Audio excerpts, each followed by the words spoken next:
Hello दोस्तों, नमस्कार। मैं हूं अभयानंद और आप देख रहे हैं DM क्लासेस। तो दोस्तों, आज हम अब स्टार्ट करने जा रहे हैं वेक्टर का ही अगला part, component of vector. Component of vector.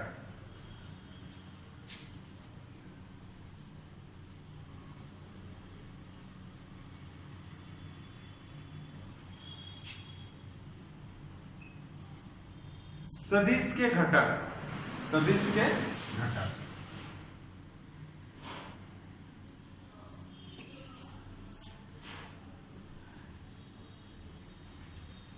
सदिश के घटक। अब देखिएगा दोस्तों, ये इंपॉर्टेंट इसलिए क्योंकि इसको के बाद जो आपका ये सब चैप्टर है ना, यहीं से आपका क्या होगा, शुरुआत होगा। और ये सब समझ लेना बहुत ही इंपॉर्टेंट है। तो देखिएगा यहाँ पे घटक हम कैसे लेते हैं, कैसे कंपोनेंट बनाते हैं। तो सबसे पहले आप क्या कीजिए, एक डायग्राम बना लीजिए। 3D लेते हैं, ये हो गया, ये x हो गया, ये y हो गया, क्या तो ये z हो गया। सुनिएगा, ये क्या हो गया, x हो गया, y हो गया, z हो गया। अब इसके रेस्पेक्ट में इसके अनुदिश जो है, यहाँ पे हम लोग यूनिट वेक्टर लेते हैं और वो क्या होता है, तो i होता है। सुनिएगा, ये क्या होता है, तो i है ना, ये क्या है, तो j, और ये क्या है, तो k। ये फिक्स है कि i कहां पे आएगा, तो x पर आएगा, j कहां पे जाएगा, तो y पे जाएगा, और z पे क्या आएगा, तो ये k आएगा। तो यहाँ पे i और j जो आप लिए ना, देखिए यहाँ पे कैप है, ये क्या है, तो ये यूनिट वेक्टर का सिंबल है। अभी हम आप इसको बताने जा रहे हैं आगे। ये क्या है, तो यूनिट वेक्टर का क्या है, सिंबल है। तो कहेंगे ये क्या है, तो यूनिट वेक्टर है, यूनिट वेक्टर है। बात समझे ना। मात्रक सदिश है, क्या है, तो ये मात्रक सदिश है। हाँ, ये क्या है, तो यूनिट वेक्टर है, यूनिट वेक्टर है, मात्रक सदिश है। बात समझे ना। अब कैसे हम इसको लेंगे कंपोनेंट के रूप में, सुनिएगा। तो कोई भी अगर वेक्टर का अगर हम बात करेंगे, तो सबसे पहले यहाँ पे आपको ये चीज तो याद रखना ही पड़ेगा कि x के अनुदिश हमेशा i होगा। हाँ, x के अनुदिश हमेशा होगा i होगा, y के अनुदिश हमेशा j होगा, और z के अनुदिश हमेशा क्या होगा, k होगा। ये हमेशा याद रखिएगा।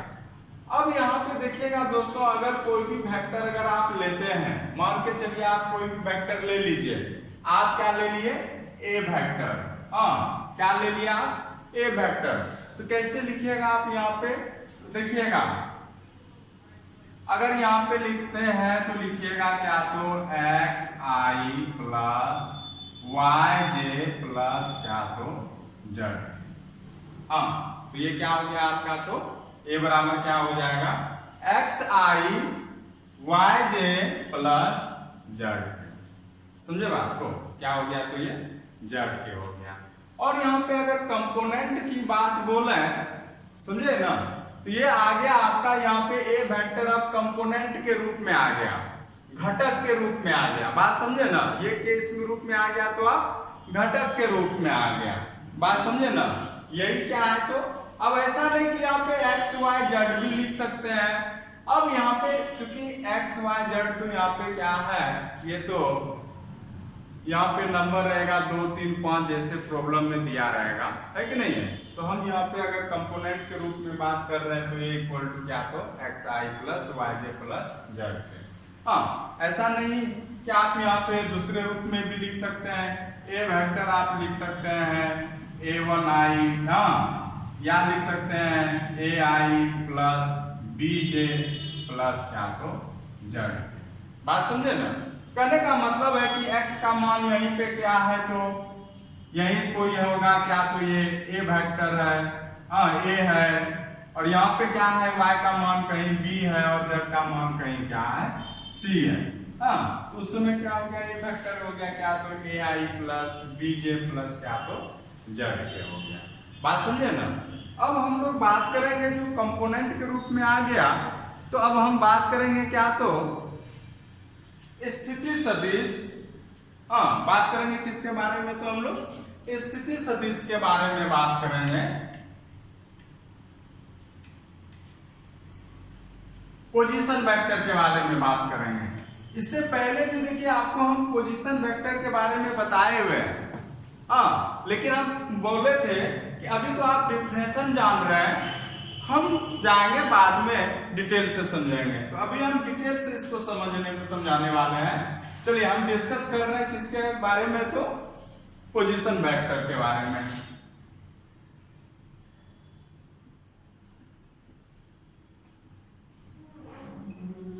स्थिति सदिश,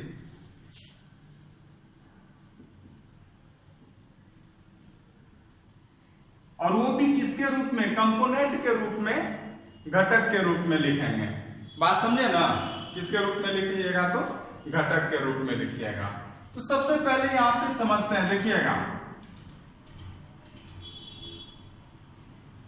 बहुत इंपॉर्टेंट है, क्योंकि इसके बाद ये सब जो प्रॉब्लम है ना, इसी का यूज कीजिएगा। हाँ, ये x है, ये y है, ये क्या है, z है। हाँ, तो कोई तो पॉइंट मिलेगा ना, x y z। अब यहां पे मान के चलिए कि एक पॉइंट बना लीजिए आप,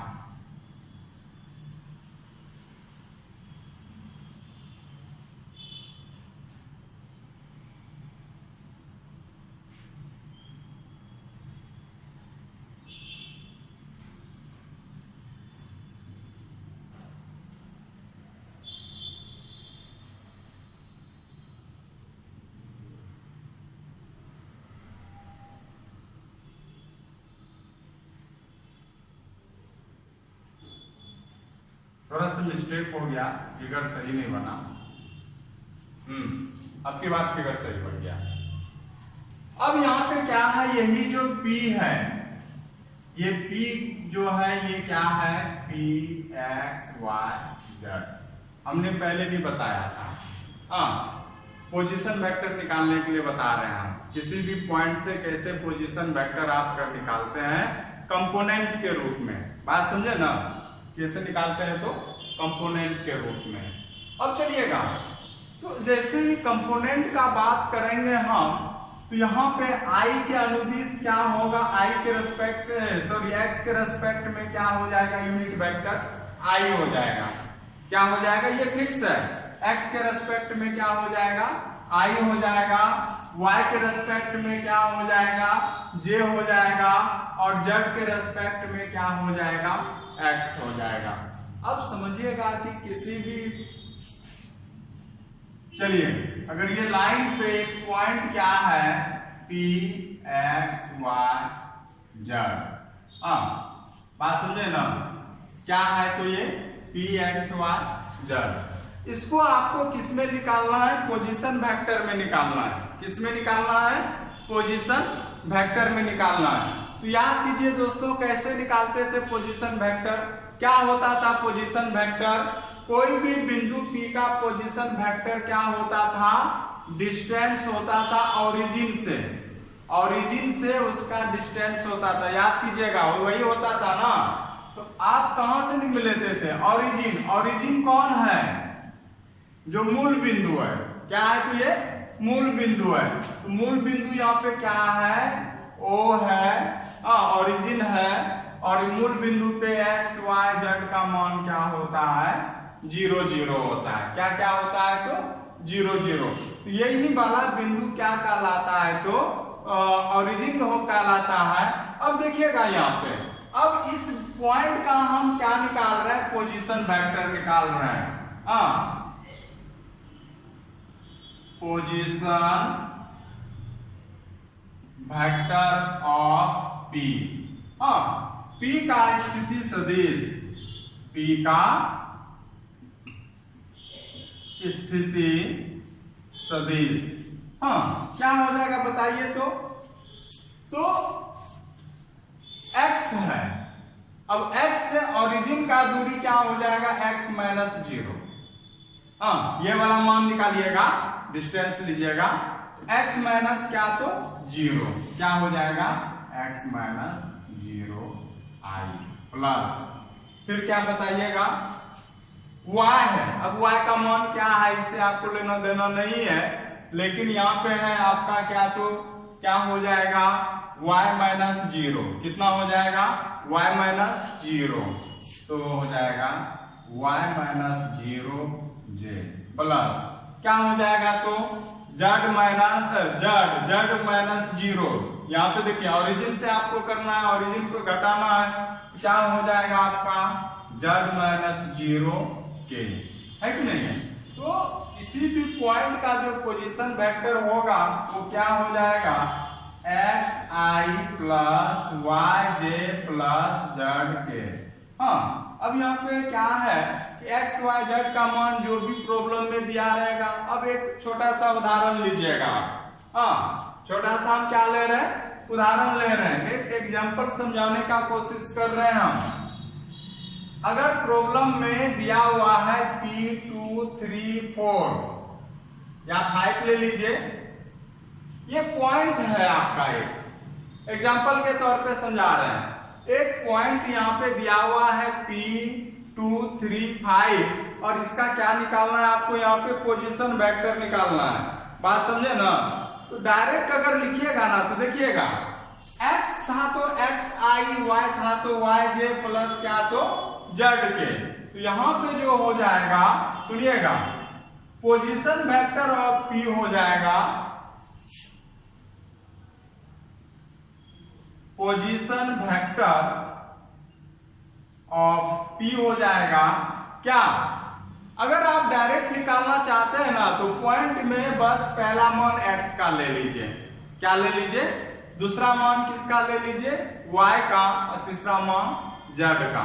तो x के अनुदिश यहाँ पे देखिए क्या हो जाएगा 2y, डायरेक्ट निकालिए क्या हो गया, x था तो xi है, यहाँ पे 2 है तो 2i हो जाएगा, है कि नहीं है। प्लस क्या हो जाएगा 3j, प्लस क्या हो जाएगा तो 5j। पोजीशन वेक्टर में दोस्तों कुछ नहीं है कि अगर पॉइंट आपको दिया हुआ है तो सब में i j के लगा के प्लस के रूप में लिख दीजिए। किसके रूप में लिख दीजिएगा, प्लस के रूप में लिख दीजिएगा, वही क्या हो जाएगा आपका पोजीशन वेक्टर हो जाएगा। ऐसे आप करते क्या करते, चूंकि x का मान 2 है, ओरिजिन से निकालते तो ओरिजिन में x का मान 0 तो 2 माइनस 0 2 आएगा, 3 माइनस 0 3 आएगा, 5 माइनस 0 5 आएगा। तो इस प्रकार से आप क्या निकाले तो पोजीशन वेक्टर आप निकाले, समझे बात को। अब जब इसकी बात बोले हम, हाँ ये तो पोजीशन वेक्टर आपने निकाल लिया, है कि नहीं है। अब इसी का अगर मैग्नीट्यूड यहाँ पे लेंथ बोलेगा, इसी वेक्टर का अगर लेंथ बोलेगा तब क्या हो जाएगा, मैग्नीट्यूड ऑफ p क्या हो जाएगा बताइए तो, मैग्नीट्यूड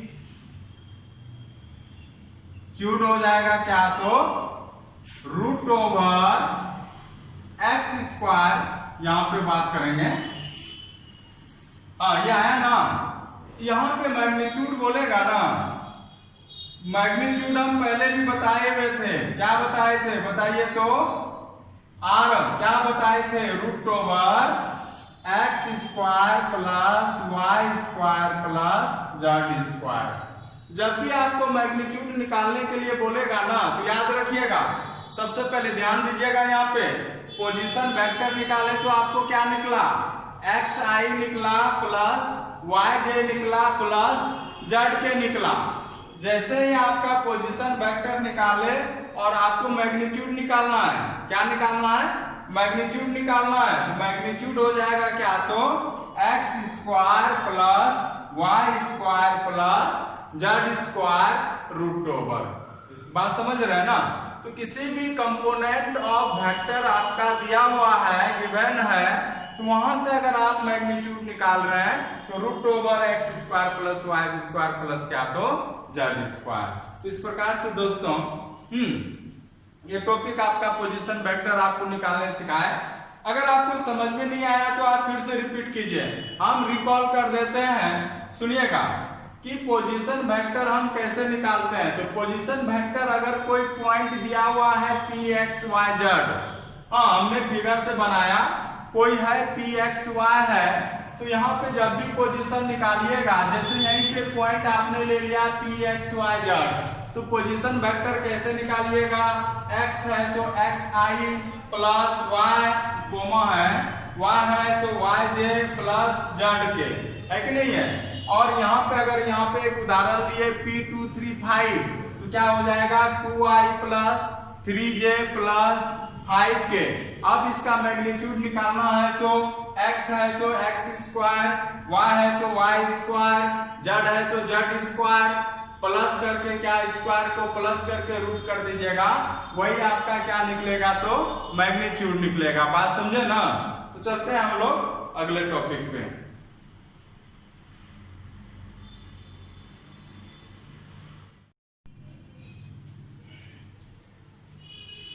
देखिए दोस्तों, अगर आप वेक्टर अगर कंपोनेंट में है, घटक के रूप में है, तो वहां पे कैसे एडिशन, सब्सट्रैक्शन और मल्टीप्लिकेशन वगैरह हम लोग निकालते हैं। समझे बात को। तो यहाँ पे हम बात कर रहे हैं। चलिए अब मान के चलिए कि दो वेक्टर आप अपने मन से ले लीजिए, कोई भी दो वेक्टर आप क्या किए अपने मन से ले लिए। अब एक वेक्टर हम ले लिए, मान के चलिए क्या, तो ए वेक्टर आपने ले लिया, इफ यदि ए वेक्टर अगर आपने ले लिया a1i plus a2j plus a3k, component के रूप में तो यही लेंगे ना। जरूरी नहीं है कि एक्स वाई जेड ही लें, आपके मन में जो आए आप वही ले सकते हैं। हाँ बात समझे ना। तो अगर आप यहाँ पे बात करेंगे, आप क्या ले रहे हैं a3k, हाँ a1i plus a2j plus a3k। अगर आपने b वेक्टर इक्वल टू क्या ले लिया a2i, क्या तो a2i प्लस सॉरी a1 ले लिया ना, यहाँ पे ले लेते हैं b1 plus b2j plus b3k। अब यहाँ पे मान के चलिए कि अगर कंपोनेंट के रूप में है और एडिशन निकालना है तो बहुत सिंपल है। यहाँ पे दोस्तों क्या है कि अगर a vector plus b vector अगर आप निकालते हैं तो क्या हो जाएगा a1i plus a2j plus a3k plus क्या हो जाएगा तो b1i plus b2j plus b3k, है कि नहीं है। अगर यहां पे हम बात करेंगे तो क्या हो जाएगा, देखिएगा आई आई के साथ जुटेगा, जे जे के साथ जुटेगा, के वाले के साथ जुटेगा। बात समझे ना। तो यहाँ पे जोड़िएगा, इसको और इसको जोड़िएगा तो देखिएगा क्या हो जाएगा a1i प्लस b1i, होगा कि नहीं होगा, plus a2j plus b2j plus के वाले के साथ जुटेगा तो a3k प्लस b3k, है कि नहीं है।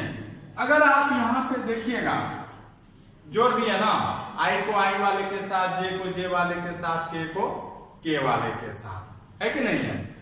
अब यहाँ पे देखिए i कॉमन आ रहा है, यहाँ j कॉमन आ रहा है, यहाँ पे k कॉमन आ रहा है। आप उसको k निकाल सकते हैं यहाँ से, तो हो जाएगा a1 प्लस b1 क्या तो i प्लस, है कि नहीं है। अब यहाँ पे क्या हो जाएगा a2 प्लस b2 क्या तो j प्लस क्या हो जाएगा a3 प्लस b3, हाँ तो क्या हो गया तो ये हो गया। क्या कहने का मतलब है, जो कंपोनेंट है वो आपस में जुड़ जाएगा। जो i है i वाले के साथ जुटेगा, जो j है j वाले के साथ जुटेगा, जो k है k वाले के साथ जुटेगा, है कि नहीं। बहुत सिंपल है ये। कि दोनों का कंपोनेंट आपस में जुटेगा, a1 plus b1, a2 plus b2, a3 plus b3। हाँ, अगर यही दोस्तों हम बात करेंगे किसका, तो माइनस का। हम बात किसका करेंगे, तो माइनस का, है ना। ये तो प्लस हो गया, ये क्या हो गया, तो प्लस हो गया। अब हम बात किसका करेंगे, तो माइनस का करेंगे। जैसे ही आप अगर माइनस का करते हैं तो ये क्या हो जाएगा, आपका माइनस हो जाएगा। ये क्या हो जाएगा, तो माइनस हो जाएगा। बात समझिए ना।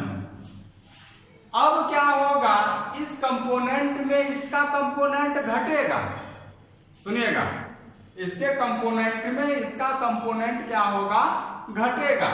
तो यहाँ पे a1 में a1 प्लस नहीं, अब यहाँ पे क्या आ जाएगा, माइनस। यहाँ प्लस ही रहेगा, देखिएगा। फिर चलिए, इस कंपोनेंट में ये कंपोनेंट क्या होगा, तो घटेगा। तो फिर यहाँ पे कितना हो जाएगा, तो आपका ये माइनस हो जाएगा। फिर इस कंपोनेंट में ये कंपोनेंट घटेगा तो क्या हो जाएगा, यहाँ से तो आपका इस प्रकार से क्या हो जाएगा, a1 minus b1 i plus a2 minus b2, ये होगा माइनस, और यहाँ पे क्या होगा, तो ये भी क्या हो जाएगा, माइनस हो जाएगा। बात समझे ना। तो ये था आपका क्या, तो एडिशन, सब्सट्रैक्शन, है कि नहीं। ये तो सब्सट्रैक्शन हो गया। अब यहाँ पे किसी भी आप स्केलर क्वांटिटी से, स्केलर क्वांटिटी क्या होता है दोस्तों, 3 4 5 6 जो भी आप ले लीजिए अल्फा, है कि नहीं है। अगर उससे मल्टीप्लाई करते हैं तो क्या हो जाएगा, समझे बात को। तो हम बात कर रहे हैं अगले टॉपिक पे।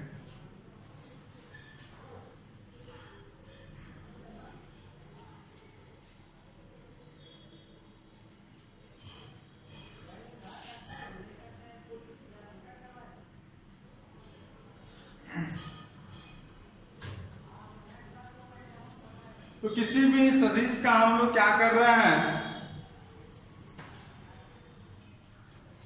स्केलर के साथ हम लोग गुना कर रहे हैं। समझे बात को, किसके साथ कर रहे हैं,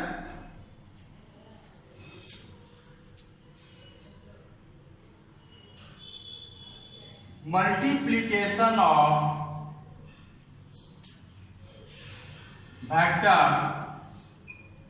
विथ स्केलर क्वांटिटी।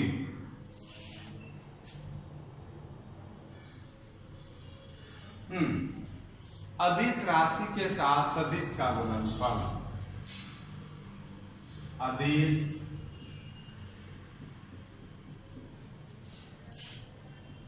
राशि से सदिश का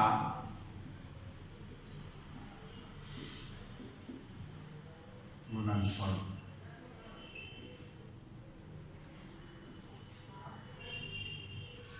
अदिश राशि से सदिश का क्या हो जाएगा, गुणनफल हो जाएगा, है कि नहीं। अदिश राशि से सदिश का क्या होगा, गुना होगा। मान के चलिए यहाँ पे स्केलर क्वांटिटी क्या है, हाँ सदिश यहाँ पे क्या है, स्केलर, ये मान के चलिए क्या है, अल्फा है। अब अल्फा क्या है, उससे हमको लेना देना ना है, या के लीजिए, आप ले लीजिए क्या, तो के है, क्या है, तो के है। और कोई एक वेक्टर ले लीजिए, और ए वेक्टर क्या है, तो a1i plus a2j plus a3j। अब इसको इसके साथ मल्टीप्लाई करेंगे, के ए बराबर क्या हो जाएगा बताइएगा, तो के प्रत्येक कंपोनेंट में क्या हो जाएगा, ये गुना हो जाएगा। तो a1i plus a2j plus a3k, और इस प्रकार से हो जाएगा आपका क्या, तो के ai प्लस के a2j प्लस क्या, तो के a3। ये क्या अलग है, आई जे के अलग है, ये यूनिट वेक्टर है, जबकि यहाँ पे जो आपने के ले रखा है ये क्या है, स्केलर क्वांटिटी है, अदिश है। बात समझिएगा ना। तो कंफ्यूजन मत करिएगा दोस्तों कि यहाँ पे क्या है। तो उम्मीद करते हैं कि ये सब टॉपिक समझ में आ रहा होगा। बहुत ही आसान है और हम लोग जब थ्योरी से फिर प्रॉब्लम पे आएंगे तो और भी आसान हो जाएगा। तो पहले आप समझिए कि करते क्या है। यहीं पे हमने क्या बताया कि ये कोई अगर आपकी वेक्टर है, कोई क्वांटिटी स्केलर है, तो प्रत्येक एलिमेंट के साथ क्या हो जाएगा, तो यहाँ पे गुना हो जाएगा, है ना। हम बात कर रहे हैं आप क्या, तो जो बहुत इंपॉर्टेंट है वीवीआई के तौर पे, दिक कोसाइन और दिक अनुपात, दिक रेशियो एंड दिक कोसाइन। बहुत इंपॉर्टेंट है दोस्तों। इससे ये 2 नंबर में 4 नंबर में आपका ये है, और टॉपिक आपका इसी से कहीं न कहीं आपका आ ही जाता है। बात समझे ना। प्रॉब्लम भी बहुत इंपॉर्टेंट है। तो सबसे पहले इसको आप वीवीआई कीजिए। जो भी टॉपिक आप पढ़ाने जा रहे हैं उसको वीवीआई कीजिए। दिक कोसाइन एंड दिक रेशियो।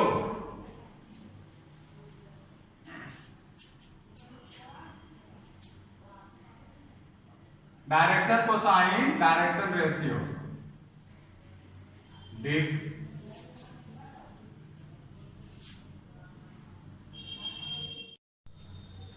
चलिए हम बात कर रहे हैं दिक रेशियो एंड दिक कोसाइन, दिक अनुपात और दिक कोसाइन। हिंदी में दिक अनुपात और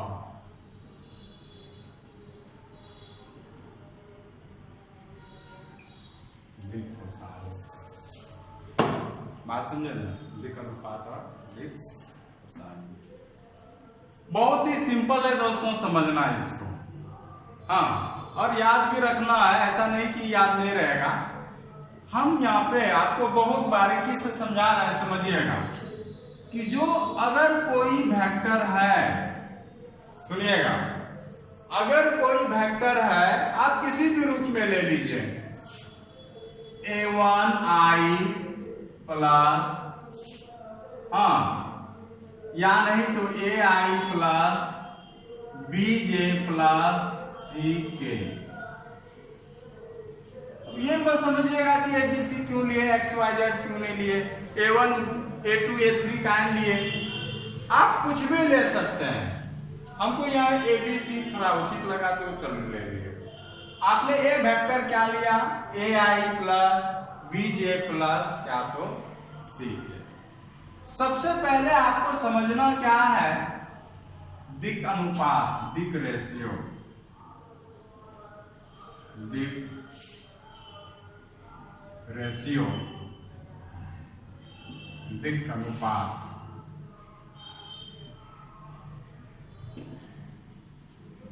आई जे के का जो कोफिशिएंट है, जो गुणांक है, आई के साथ कौन है, ए है, ए कोमा, जे के साथ कौन है, बी है, सी के साथ, ए के साथ कौन है।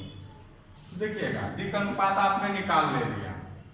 आई जे के का जो कोफिशिएंट है ए बी सी, यही दिक अनुपात कहलाएगा, दिक रेशियो कहलाएगा। अब निकालना क्या है, दिक कोसाइन। देखिएगा क्या निकाल रहे हैं आप, दिक कोसाइन।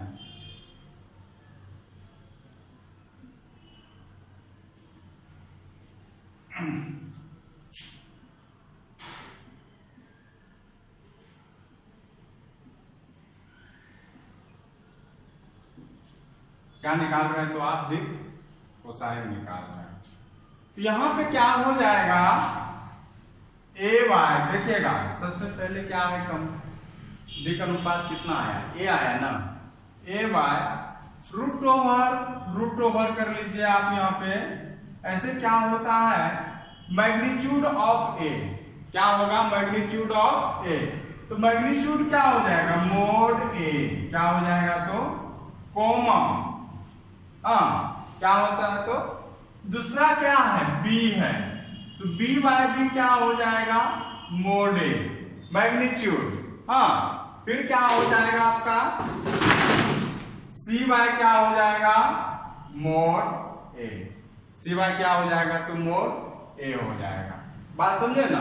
अब अगर यहाँ पे निकालना है मैग्नीट्यूड, तो मैग्नीट्यूड क्या होता था बताइए तो मोड ए इक्वल टू क्या हो जाएगा रूट ओवर क्या हो जाएगा a square plus b square plus क्या तो सी स्क्वायर। याद कीजिए मैग्नीट्यूड कैसे निकालते थे कि कंपोनेंट क्या था एक्स वाई जेड होता था तो X square plus Y square plus Z square, वह रूट ओवर होता था।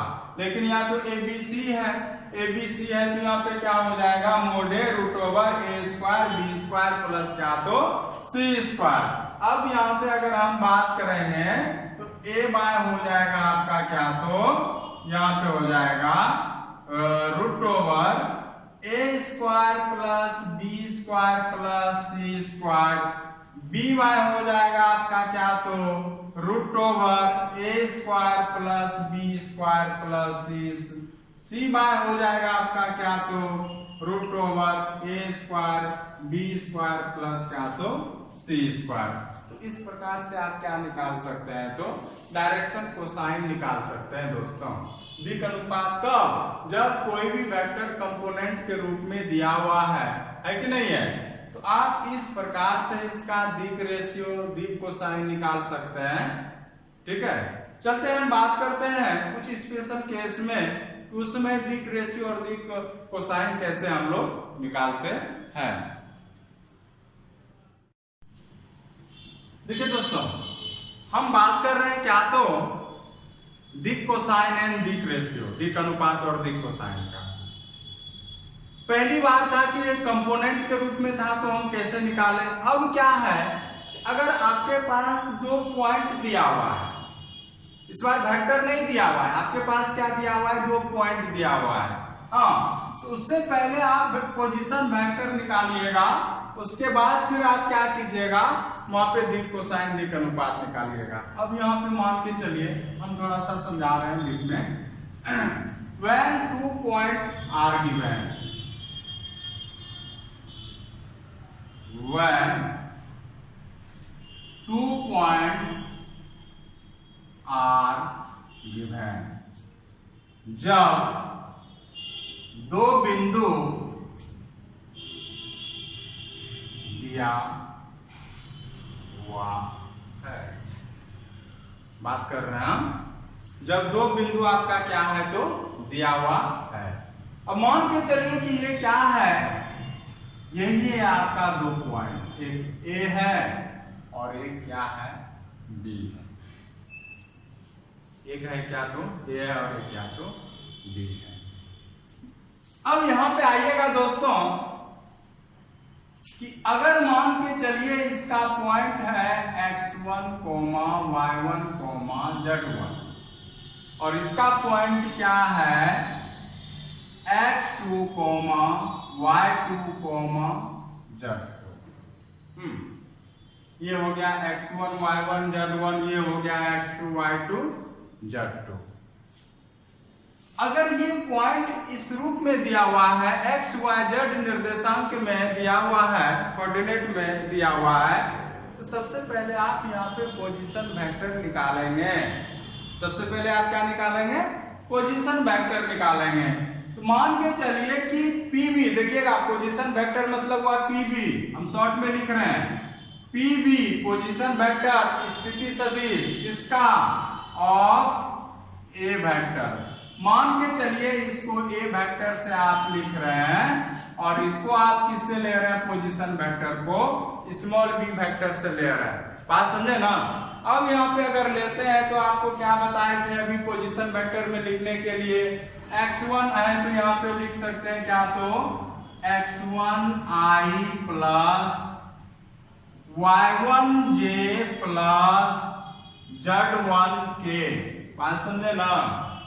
PV ऑफ ए वेक्टर क्या हो जाएगा ए का ए पॉइंट का vector position vector A vector हमने लिया x1i plus y1j plus z1k फिर चलिएगा position vector of B equal to आपने क्या ले लिया, ए का स्थिति सदिश। अगर हिंदी में बात करेंगे ए का स्थिति सदिश, समझे बात को, और इंग्लिश में बात करेंगे तो पोजीशन वेक्टर ऑफ बी का स्थिति सदिश क्या हो जाएगा, position vector of B equal to हो जाएगा आपका क्या, तो b इक्वल टू हो जाएगा x2i plus y2j plus z2k। बात समझे ना, यही हो गया आपका कि x1i plus y1j plus z2k, x2i plus y2j plus z2k। बात समझ गए ना।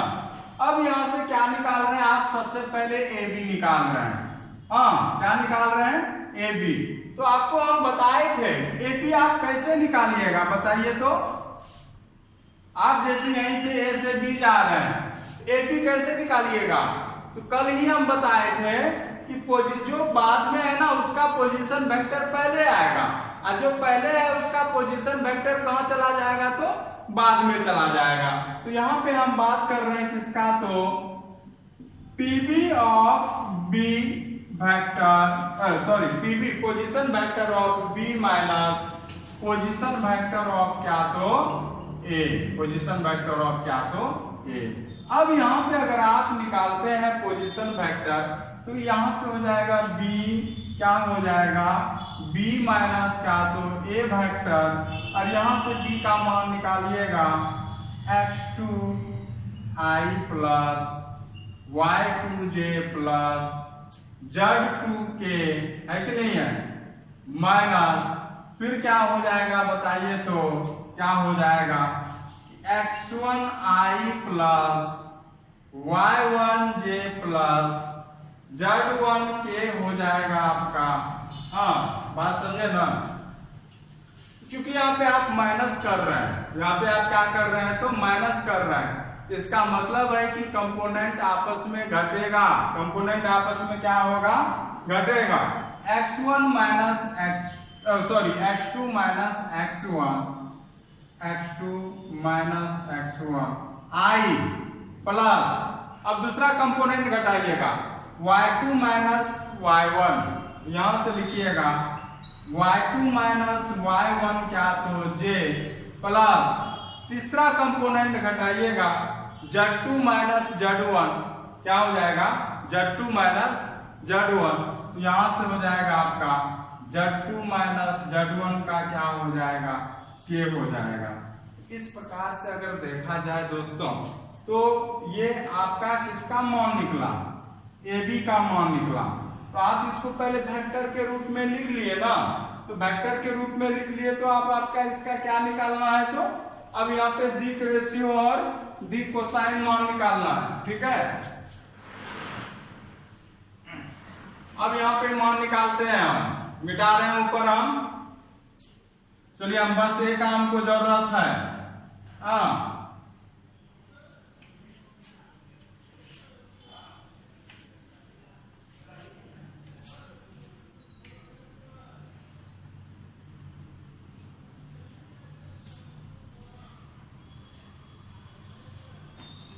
देखिएगा हम सबसे पहले दिक अनुपात निकाल रहे हैं,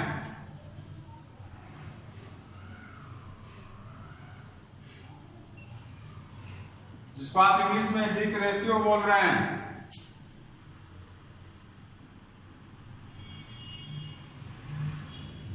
ये क्या होता था याद कीजिए, कोएफिशिएंट ऑफ आई क्या हो जाएगा यहाँ पे x2 माइनस x1, है कि नहीं है, कॉमा फिर क्या होगा बताइए तो y2 minus y1, y2 minus y1, comma z2 minus z1, यहां से लिख सकते हैं आप z2 माइनस z1, है कि नहीं है। ये क्या निकला, तो जब दो पॉइंट दिया हुआ है तो दिक अनुपात दिक रेशियो क्या हो गया, x2 minus x1, y2 minus y1, z2 minus z1। अब बात करें क्या, तो दिक कोसाइन का,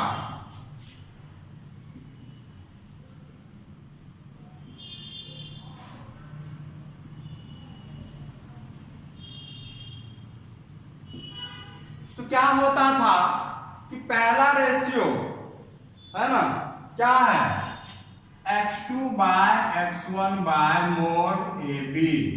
मैग्नीट्यूड किसका निकाल रहे हैं आप, क्योंकि AP का निकाल रहे हैं ना, तो मैग्नीट्यूड ऑफ AB क्या हो गया, मोड AB हो गया। फिर बात करेंगे y2 minus y1 by magnitude mode AB, फिर क्या हो जाएगा, z2 माइनस z1 बाय हो जाएगा मोड AB हो जाएगा। बात समझे ना। तो मोड AB कैसे निकालते थे बताइए, तो यहां पे मोड AB कैसे निकालिएगा, तो मोड AB कैसे निकालिएगा, तो रूट ओवर चलिएगा तीनों कंपोनेंट का स्क्वायर करके ऐड कर देंगे, जोड़ देंगे, ठीक है। यहां पे हो जाएगा x2 माइनस x1 का होल स्क्वायर प्लस क्या हो जाएगा y2 माइनस y1 का होल स्क्वायर प्लस क्या हो जाएगा z2 माइनस z1 का होल स्क्वायर आ जाएगा। तो मोड AB के बदले में अगर आप लिखना चाहेंगे तो यहां से हो जाएगा x2 माइनस x1 रूट क्या हो जाएगा बाई क्या हो जाएगा x2 माइनस x1 का होल स्क्वायर प्लस क्या हो जाएगा आपका यहाँ पे y2 माइनस y1 का whole square plus z2 minus z1 का होल स्क्वायर कॉमा फिर क्या हो जाएगा बताइए, तो y2 माइनस y1 बाय क्या हो जाएगा, फिर यहाँ पे लिखिएगा क्या, तो x2 माइनस x1 का whole square plus y2 minus y1 का होल स्क्वायर प्लस क्या हो जाएगा z2 माइनस z1 का होल स्क्वायर, है कि नहीं है। फिर यहाँ पे बात करेंगे z2 माइनस z1 बाय क्या हो जाएगा, फिर वही चीज लिखेंगे यहाँ पे, बात समझे ना। तो लिखिएगा यहाँ पे x2 माइनस x1 का whole square y2 minus y1 का whole square z2 minus z1 का क्या, तो होल स्क्वायर। तो दोस्तों इस प्रकार से आप क्या किए, तो दिक कोसाइन और दिक रेशियो निकालने का आप यहाँ पे सीखे। एग्जाम के पर्पज से ये बहुत ही इंपॉर्टेंट है आज का क्लास। हाँ, हम कल इससे रिलेटेड एक्सरसाइज का बात करेंगे, अगर कुछ और टॉपिक रह गया तो उसको भी हम बात करेंगे। तो दोस्तों आज इतना ही, आप लोग को बहुत बहुत धन्यवाद।